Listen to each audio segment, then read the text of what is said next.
What is up, guys? Seized7x here, and I hope you guys are having a great, very stress-free finals week, if that's even possible.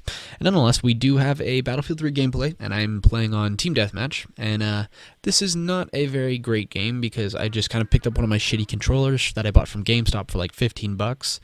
And I just started dicking around with it, and I'd go positive, but I had more fun, honestly, doing this than trying hard. With stress of finals, I don't really feel like stressing myself out more by having to do so good at gameplay and being a super tryhard. So, please do enjoy the gameplay if you want, but this is more focused on the commentary. And I want to go straight to the evolution of multiplayer. And I guess my fears for where it's going, nonetheless. And this is basically prompted that I usually don't talk about the gaming community as much, but with the expansion of Yeousch Recruits, I feel the need to do so because I love you guys, and I love the gaming community, and I finally get the chance to talk about it to the gaming community. So, for our younger viewers who don't know, way back in the day, multiplayer was not an online thing, unless you're on PC, that is. Multiplayer was a very LAN-centric thing, like local area networks, or it was on one TV, 4-player split screen, with a bunch of sweaty dudes who would just scream and cuss and throw controllers, and the losers would have to give up their seat, and the winner would keep it, and that would just be the cycle, and you just play that all night, you know? You have 4 dudes in a team deathmatch, or in a deathmatch game of 007, the 3 that lose hand off their controllers, the 1 dude that keeps it stays king. And those were great memories. Those were great times. And I remember lugging over all of my equipment almost every weekend to friends' houses, whether it was for GoldenEye, 007, Tony Hawk, whatever it was. Didn't really matter. And even up to Halo 2.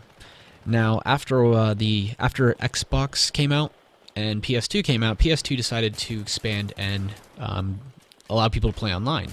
And one of the earlier titles was Medal of Honor 1, and I think Tony Hawk Pro Skater 3 or some shit like that. And then Xbox came and blew it up with Halo 2.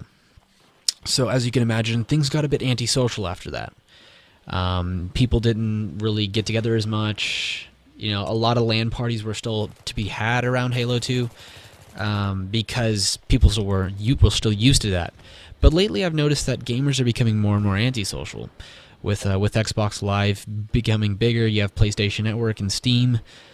I don't really notice as many LAN parties anymore. Like I used to always every weekend go play Halo 2 at my friend's house, and we'd have 16-man LAN parties, take over the entire house because his dad worked quite a bit, so we could actually get away with that.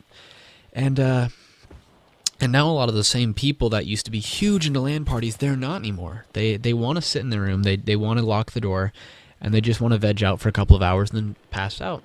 And that's fine. Like, I understand convenience, and I'm very, very grateful that we have the ability to just play when we want and not have to turn it into some humongous thing.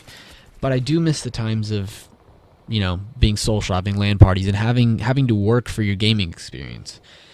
And I'm wondering what the future generation of gaming is going to look back. Like, are we going to look back on this time and be nostalgic about it? And nostalgic as in, like, is it going to be lots of fond memories? Because the 90s and the early 2000s were full of great gaming memories. I can't even count the stories on both fingers, toes, and hands for every one of you people watching, probably. I have way too many stories that I actually do recap sometimes. But are we going to have those stories now? Or is it going to be, dude, do you remember that time when I went like 25-0 on Call of Duty? And that's it, you know? I try to get together with my friends every couple of weeks to every couple of months, and I can usually get 4 or 5 together, and we play some Minecraft, whatever need be at the time.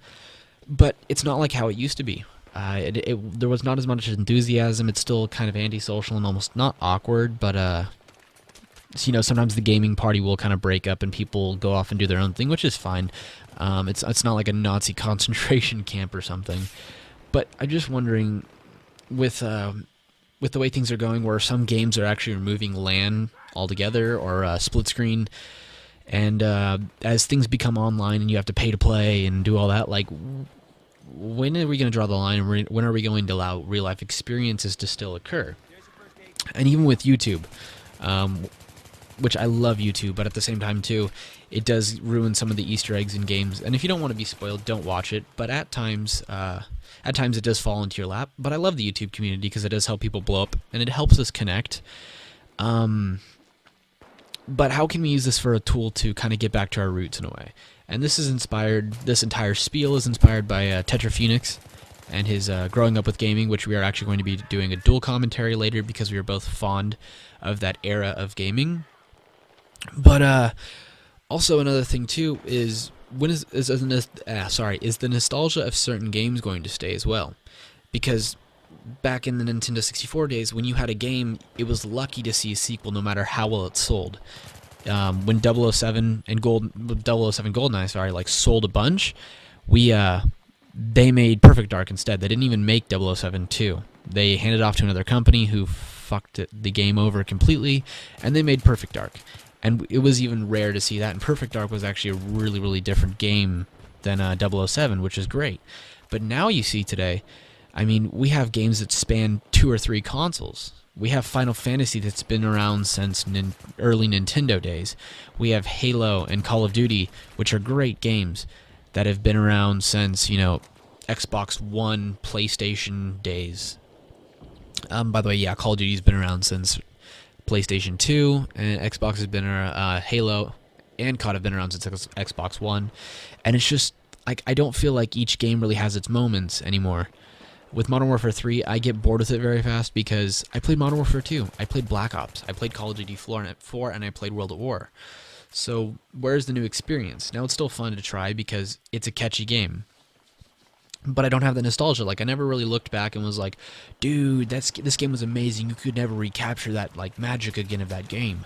Because it's been recaptured and repackaged and sold to me for $60, like 7 times. And it's my fault for buying it. And I do like it still. It's still a fun game. Same with Halo 2. And all the Halos in general. Like, the only game that really still has the magic for me is Halo 2 because they pretty much scrapped everything from Halo 2 when Reach and Halo 3 rolled around. But for the most part, like, even Halo, like, I pop in a disc of Halo, a game of Halo, any Halo, 1 through Reach, and it just doesn't have that magic for me anymore. Yet I'll pop in a game like one of my old PC games that no one's ever heard of, like Tron 2.0 or some weird bizarre-ass game, and that game still has the magic. Like, nothing replicated that. Nothing tried to touch that. They didn't repackage the game again and sell it to me again. It never got old because they never did anything with it. They moved on to their next project. And I love sequels. Like, I'm huge for sequels, but there is a point where sequelitis sets in, and on top of that, with antisocial gaming, there's not as many unique gaming experiences anymore. It can all be replicated. Like, for instance, there were times in different games where they were kind of buggy, and there would be a weird glitch, and it was funny. And it wasn't a glitch like going under the map, or it wasn't a glitch like unfair. It was something where I forget which PlayStation 2 game it was, but it was a shooter. It was a really obscure shooter. But if you hid behind a certain car, you just die instantly. So we'd con our friends and be like, dude, take cover behind that car. Like, they can't shoot you there. It's a glitch. And then they'll die, and it's, haha, big funny laugh. But then they came out with a sequel, and that was removed. All funny things like that were removed, and it just became boring after a while. So, yeah, we lost. I'm not Beast, I'm not Grizz, and I know that. And yeah, so let me know what you guys think. Like, do you guys think that gaming is becoming saturated? Is it still a unique thing to you? Does it still have the memory and the nostalgia and the still the same effects on you? I don't know, so just let me know, and I love your faces. Goodbye.